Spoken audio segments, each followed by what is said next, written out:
kunento engayenza 2 years ago. Ngakhipha isisu umyeni wami. Manje lezi ingane ziphuma ngale nyanga le engakhipha ngaso isisu. Yebo. Manje bengifisa ukukutshela lokho ngoba leyo nto iyangihlupha. Manje uthulele sonke lesikhathi indawoni Bengisaba ukukutshela mina, bengazi ukuthi ngizokutshela kanjani.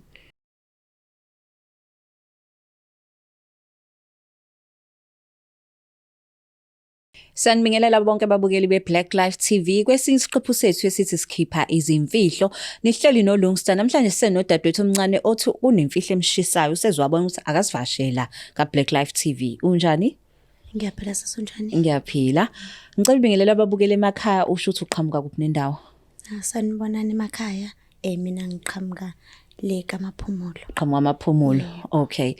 Ufikiswa yini ke kulesi sihlalo ubona ukuthi ke na uzohlala noLungster? Yini le ndaba ekushisayo? Shuthi izinto ezenzeka mhlambe umuntu esamncane sacabanga kancane. Kahle kahle sisi 2 years ago kukhona umfana engithandana naye kwasho ukuthi ngendlela esithandana ngayo usefuna ukuyovela ekhaya. Njengoba ezovela ekhaya wazi ukuthi mina ngiyahlolwa ngiyintombi nto kanti khona i-double life engiyiphilayo. Okay. So kwathi seyiba serious into seyithumele nencwadi ekhaya ukuthi bayezo malume nini ngathola ukuthi mina ngikhulelwe. So ekukhulelweni ngami ngase ngibona ukuthi mina eyona nto ezongisiza ukuthi isisu ngisikhiphe. Ngahamba ke ngaya eclinic. Mangifika eclinic kwathiwa hayi izingane sezindala kakhulu ngeke ngikwazi ukuyikhipha. How far were you? I was 4 to 5 months pregnant at that time. Okay. Kwathiwa isisu sesisikhulu kakhulu eclinic akuvumelekile ukuthi basikhiphe. So ekhaya usuhlala kanjani ngoba utonqo kangaka sasingabonakali? Kuukuthi mina ekhaya bayangazi ukuthi ngumuntu othanda ukuyihlalela ngedwa. Angiyena umuntu onabangani okhuluma kakhulu, cha ngiyayithulela nje ngihlala ekamereni lami ngedwa ngiyesikolweni. So ngengingane njalo enganakekile vele. Yeah, so after ngibuyile eclinic ngabona ukuthi shuthi kumele ngiyizama uplan B, and uplan B ukuthi ngithenge amaphilisi okukhipha isisu ku Small Street. So umzali like umama wayekhona ngaleso sikhathi? Wayekhona uma. Wawungacabangi mhlawumbe uhambe ukhuluma naye ubone ukuthi uzokuthola ngoba umuntu esifazane naye ngaphandle kokuba umama wakho? Uma umuntu oraf, uma akanaso isikhathi sethu xolisa ukusho lokho, but sibaningi ekhaya siba u6. Ngimina ngedwa intombazana abafana bawu5. Okay. So uma umuntu ongenasikhathi because uhlezi esesontweni kuyashunyayelwa ekhaya, kahle kahle siphila iBhayibheli ekhaya. So into kanjalo uma wayengeka understand.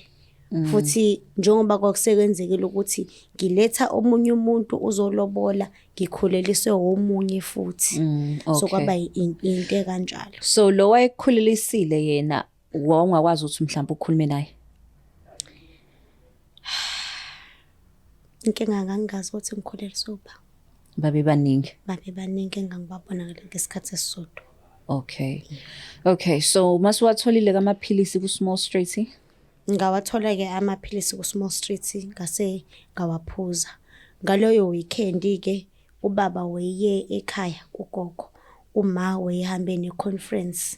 So obhuti bamvele bafana banake. Abanaka abafana ya. So ngaphuza ke ngalo lwesihlanu loyo kwaqala ingqungquthela yomama bazobuya ngesonto. No baba naye uzobuya ngesonto. Ngaphuza ngawo lwesihlanu lo maphilisi. Kwathi ekuzini ngoko sayila engatholana khona ukuthi ya sesiyaphuma ke manje isisu. And to my surprise isisu esaphuma kwaphuma izingane zambili. Zaphuma ke vele sezingaphefumuli. Ngazibeletha izingane ngase ngiyaziklina ke vele. Manje inkinga engangisenginayo ukuthi sihlale elokishini. Elokishini kuhlezi kunama street lights, elokishini makuyi weekend akulalwa. So mangiphuma ngiphuma no plastic ngiyogqiba somewhere someone somewhere is gonna see me and I'm gonna get busted. So ngabona ukuthi mangithi ngiyayithinta lezi ingane kuthambile kungathi mhlambe ngathi ibhaluni namanzi so ngazama ukuyiflasha ke ngayiflasha zaze zangena ke toilet and I think 4 to 5 days later kwa blockade drainage ngasekhaya then base babiza abantu kwavula isitamkoko kwase kutholakala zona lezi ingane zombili zikulona lo plastic engaziflasha ngalo. And emphakathini kwabhekwa abantu ababekhulelwe bona babesakhulelwe nangaleso sikhathi ngoba phela fanele kutholakala ukuthi ubani lo wenza lesenzo and akukho njengoba ngisho mina ngikhule ngumuntu ongenamngani obhuti bamba bengigadile ukuthi ngenzani nobani nini nasesikoleni ngangenayo lo freedom njengezinye izingane. So manje ke siyezwa kufika umphakathi wabizana umasipala abiza umasipala. So manje kuyezwa umasipala uthi ayibona izingane nawe uyahamba uyobabaza lapha. Nami ngahamba ngobabaza I had to act. Enhlizweni yakho kwenzakalani ngaleso sikhathi? Kwakubhlungu ngifuna ungaqamba amanga kwakubhlungu kakhulu. Ngalendlela yokuthi lo nyaka lo ngawufeyila. Ngaba nomlenze esikoleni kwabanzima nje. Kwabanzima kakhulu. It was hard for me to forgive myself, but at the end of the day life goes on. And then uma wakho abazali bezwa lesi senzo ukuthi ayibo khona umuntu oflash izingane kanti abazukulu babo bona babethini? Kwakubhlungu na wonke umuntu uma wazi wathi kumele kuthandazwe njengomphakathi ngoba uma yonke into kumele ithandazwe kuyena. She doesn't talk to me as a girl because I'm the only female child. Kumele akhulume nami akakhulumi nami. Uma kwenzeka into nje avele ethi kuthandazwe. As if yonke into izolungiswa umthandazo. Kanti ezinye izinto ngiyadinga ukuyikhuluma kuyena njengomzali. Yeah, uqinisile ngalapho. So manje ke ngoba uthi uzoconfessa la, uconfessa kubani? Ngiconfessa kuyena ubhuti lo engangithi uYesu uzonglobola ekhaya ngalesikhathi ngikhulelwe. Wagcina efikile wanglobola sesihlala sobabili manje. And every time we try for ingane ngikhulelwe but mangifika kulesa stage engakhipha ngasisisu siyasiphumela isisu sesizama kathathu kwenzeka the same thing and inhliziyo nengqondo yami iyangitshela ukuthi it's something to do with ingane lezi ngayikhipha. Yes. Okay. So ubhuti yena ke umuntu onjani? Umuntu othanda umndeni. He's a typical Zulu man. Ukholelwe kusiko kakhulu and ukholelwa ukuthi ukuze abe right empilweni kumele abe nezingane abe nomndeni gcwala izingane la endlini. It has always been his dream to have kids. So ngoba uthi kena he's a typical Zulu man usumtshela ukuthi kena baba kwenzeka ukuthi ngikhiphe izingane awucabanga ukuthi izojika indlela kubuka ngayo? Noma ingajika sisikhuz lento iyangidla ngifuna ungasho. Ngiyakudla. Ngike nga right ngesikhathi ngingakakhulelwa but the moment engiqale ngikhulelwa kuphuma isisu kuyabuya lokho ukuthi konje khona engake ngakwenza engingakaze ngikutshele umuntu. So uyacabanga ukuthi mhlambe mase uconfessile nathola indlela yokuxolelana kube nokuthula ucabanga ukuthi uzoyithola lengane oyifunayo? Ngiyacabanga nginethemba futhi laloko. Okay, so already kumtshela? Angikho ready but ngizomtshela anyways. Mayithi hlukanani? Ngoba buhlungu ngoba nendlela eyikhaya ngibona ukuthi izoba khona after this. Abazali bami ngeke bangixolele. Mayithatha vele angithi mawuqeda nje. Ngenzeka ayithathe ngehluka hamba utshela nabazali afuna amalobolo. Uready ukuface abazali ke bona? I am not ready. Kwesiko bhuti bami. Angikho ready nje enhlobo kodwa nje ekugcineni kosuku ngumuntu okhuliswe ngeBhayibheli and liyasho iBhayibheli okwenzeka ubumnyameni kuyogcina kuvelile. And I think this is the time. No, that's true. Babukele nayizwele emakhaya asimthinte ubhuti simbiyela ngalolu daba.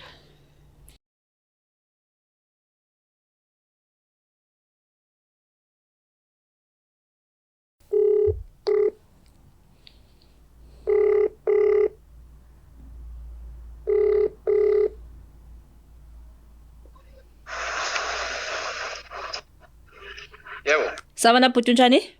Siyaphila njani? Ngiyaphila. Ukhuluma noLungsta la ka-Blaqlife TV kuhlelo luthi sikhipha izimfihlo. Singakwazi ukukhuluma? Yebo, singakhuluma. Okay, la e-studio ngihleli nengoduso yakho ithi kunemfihlo afisa ukukutshela yona. Ngisacela uma uphudlebe. Hayi, okay. Ngibambe nje kanje. Sibalikhulu, unjani? Ngiyaphila njani? Ngiyaphila. Angithi uyazi ukuthi besilokhu sizame ukuthi sithole ingane. Yebo. Manje isisu hlezi siphuma. Njalo mesifika ku4 months siyaphuma isisu. Ukhulumela phansi manje. Angithi uyazi ukuthi kade sizama ukuthi sithole izingane kodwa njalo isisu siyaphuphuma. Ngizwa? Angizwakala ozama ukukhulumela phezulu. Ngithi mina angithi uyazi ukuthi kade sizama izingane kodwa njalo masifika ku4 months ingane ayilungi. Yebo. Kunento engayenza 2 years ago. Ngakhipha isisu umyeni wami. Manje lezi ingane ziphuma ngalenyanga le engakhipha ngaso isisu. Yebo. Manje bengifisa ukukutshela lokho ngoba le nto iyangihlupha. Manje uthulele sonke lesikhathi sindawoni Bengisaba ukukutshela mina bengazi ukuthi ngizokutshela kanjani. Ngoba phela wena wangishada wazi ukuthi ngiyintombi into.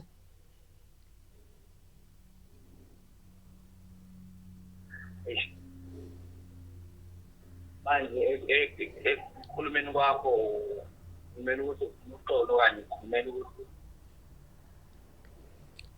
Cha bengifuna ukuxolisa futhi okunye ngifuna ukukhipha lokho esifubeni sami because bekulokhe kungihlupha.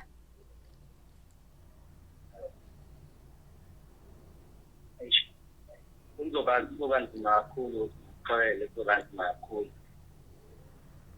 Kodwa singakhulumisana ngalokho myeni wami kuningi esesidlule kukona kuncane lokho. Hayi ngeke ewa lento yenzile akukho kuncane. Hawu myeni wami ngiyakucela. Akukho kuncane ngoba kuyacaca ukuthi bazona lezi ngane besizama ukuba nazo ukuthi kwavele zimbuve uyikhipha. No, bengengiyenze le nto bekwenzeka ngempela ukuthi siyayiphumela isisu. Bengengiyenze le nto kwezakho izingane. Akuthini. Sekhulile ngikuthini. Ngiyaqonda ukuthi awusangithembi mina kodwa bengicela sizame ukuthi sisebenzisane and work towards ukuthi sithembane futhi. Angazi Ngabe kunjani kodwa khona nje sizwa lesisenzo senzile. Angazi chokhekile angazi ukuthi ngithini. Singaqala ngokuthi sihambe siyobona umuntu obonayo mhlawumbe khona into azositshela yona ehlukile kunale mhlawumbe masiphuma lapho ke sesizokwazi ukuthi siyithole inkosana lo hlezi uyifuna. Hayi ngeke kuzoba nzima. Kuzoba nzima kakhulu. Kahle kahle nje ngasho ngithi isikhathi asekho mina nayikhuluma ekhaya. Awukwazi ukusho kanjalo uyazi ukuthi ekhaya ngeke basangamukela emva kwento kanje. Ngaphandle kwakho angilutho. Thini ngalesi simo senzile mina uthangithini njengomuntu obekade hlezi bengikhuza ngawe bengitshena ngawe ukuthi umuntu kanjani nangihlezi wethemba weseka ngayo yonke into. Ngiyakuqonda lokho myeni wami kodwa phela bese ngakwazi ukuthi sisebenzisane towards ukuthi ngiphinde ungithembe futhi. Sengihlale nawe iminyaka eminingi ukuthi ungavela ungangithembi. Engisakwazi ukuthemba konje into yokuqala nje into ongasiza ngayo ukuthi hlukane nje ngoba ayikho lento eyami nawe ngoba vele ekade nginakho ukubheka bengikade ngisola mina ukuthi mhlawumbe mina nalo mhlawumbe ngizakala benginakho ukusola kodwa khona bengayitshentshi wena ongenza leyo nto leyo uthi ngikwenza le wenzayo. Kodwa myeni wami uyazi ukuthi angisebenzi indawo sengizothini ngaphandle kwakho. Uzoyibona ukuthi uzophila kanjani uzoyibona ukuthi uzophila kanjani ngoba waseqaleni vele wawuvele uphila ngafikho namanje sengakwazi ukuphila. Kangisafunda phela ngaleso sikhathi. Qhubeka nempilo yakho mfethu. Qhubeka nempilo yakho ngoba ukwazi ukuphila usengakwazi ukuphila sengasebenza. Ngikhulumelela nje mfethu. Yabo nje umfana unyama ngoba kahle kahle ekade ngihlezi ngenza izinto kanti unyama yabo nje lento njengayona. Ukunyama nje samele ngihambe ngikumphezulu ngiyogeza ngicabanga ingqondo ukuthi ngicabange kahle ukuthi thini indaba lapho kwamanje nje ayikho into engakhuluma ukuthi ngayikhuluma elungile. Singaya sobabili kumuntu wesizulu asigeze siqale kabusha. Ngiyacela mina noma ungayenzi lento. Uyazi ukuthi angilutho ngaphandle kwakho ngiyakucela.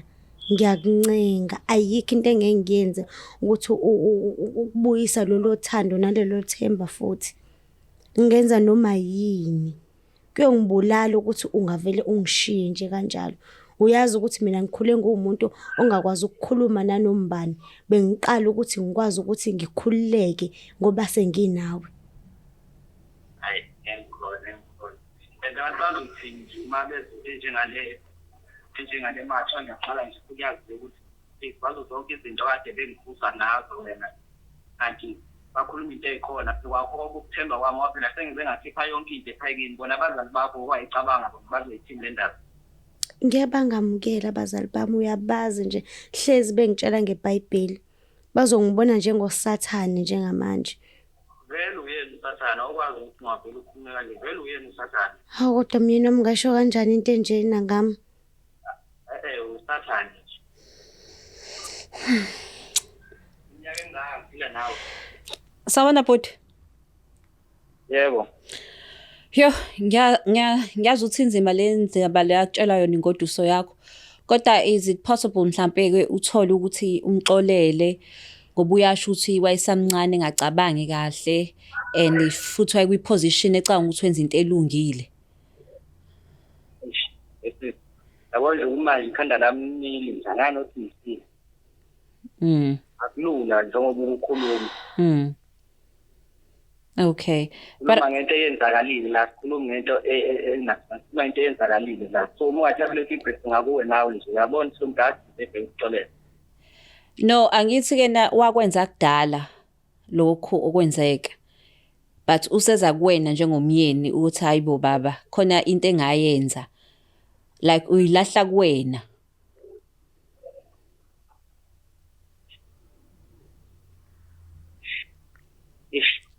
Noma ngabe kunjalo kodwa asilanga azo lamathambo engqondo. Okay. I know siyabonga ukuthi ubamba i-call lethu. Ube right ne? Yes. Siyabonga kakhulu. Nginombuzo la. Yeah.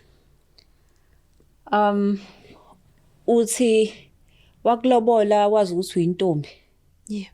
So manje akhatheni ba intimate kokuqala akazwanga ukuthi awusesiyontombi. Angithi Noma khonto wayenza. Angithi zikhona lezi zinto ezidayisa kuma China shop. Okay.